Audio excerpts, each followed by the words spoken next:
Revenons pour finir à Nuit debout et à notre jeunesse blanche et révoltée.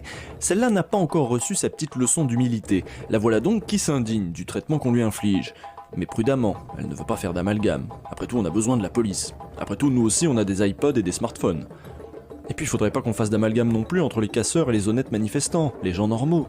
Donc qu'est-ce qu'on voit? On voit que le gouvernement joue le pourrissement, joue la violence. Et ça, qu'est-ce que c'est? C'est mettre en péril la vie des gens ordinaires, hein, puisque le 1er mai et à d'autres reprises, on a vu des gens normaux se faire gazer, se prendre des coups de matraque. Il y a une vieille, elle s'est pris un coup de matraque, elle a le crâne ouvert. C'est quoi ce délire? Donc, ils mettent en péril la vie des gens normaux, ils mettent en péril la vie des keufs. Là, par exemple, on a un discours assez Nuit debout et assez Mélenchon. C'est exactement la ligne républicaine de gauche dont je parlais plus tôt.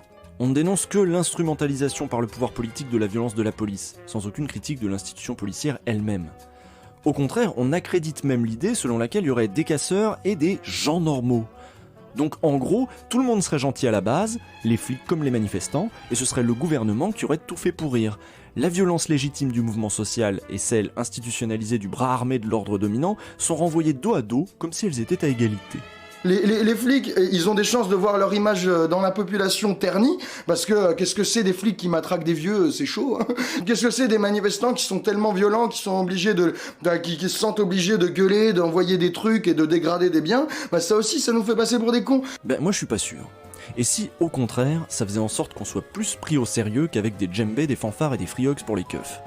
Parce que je suis désolé, mais même si l'idée c'est de convaincre les flics et les gendarmes qu'on est gentils, les câlins et la discussion calme, c'est pas trop leur culture, je suis pas sûr que ça leur parle. Ce n'est que mon opinion, mais à l'heure où certains semblent attendre une convergence des luttes entre le mouvement ouvrier, les précarisés des métiers de service et les mouvements des quartiers, à l'heure où des gens comme Almami Kanouté, qu'on a vu en début d'émission, essaient de construire cette convergence avec des tentatives comme Banlieue debout, il serait peut-être temps qu'on s'attaque sérieusement à la question de la police et de son action. Parce que c'est pas comme si ça faisait pas des années que des gens comme Amal Bentounsi nous interpellent sur ces sujets avec des actions, des campagnes, des manifs. Donc c'est bien gentil d'attendre que les quartiers rejoignent les luttes qui nous intéressent, quand personne, le reste du temps, ne s'intéresse aux luttes qu'ils mènent, seuls contre tous. Si, quand même, le lien était bien ouvert, quoi. Ah mais l'autre avec ses gens normaux, il m'a fait...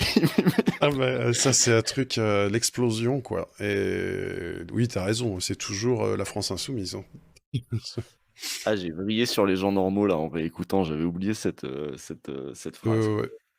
Oui, puis toujours cette capacité à s'y maîtriser, tu sais, c'est genre, bon, il y a les gens normaux, et puis il faut quand même s'occuper des flics. Enfin, tu vois, il faut toujours mettre les deux trucs en place. Et donc, il y a un troisième camp, évidemment, qui se met en noir et dégrade du mobilier urbain. Ouais. Ils sont pas normaux, ça.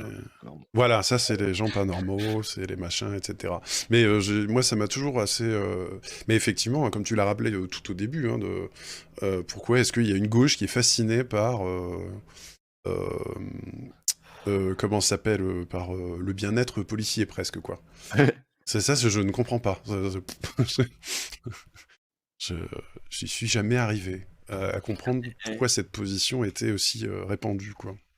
C'est marrant, en revoyant ça, tu revois Banlieue debout, quoi. Almami Kanouté, Amal Bentounsi, qui s'étaient déjà investis dans le mouvement de Nuit debout en essayant de dire regardez, on est aussi là, on fait aussi partie de vous, qui rappelle vachement le côté le comité Adama qui rejoint les manifs de Gilets jaunes. C'est-à-dire que les tentatives de jonction, elles ont plutôt été faites par eux que par la gauche blanche.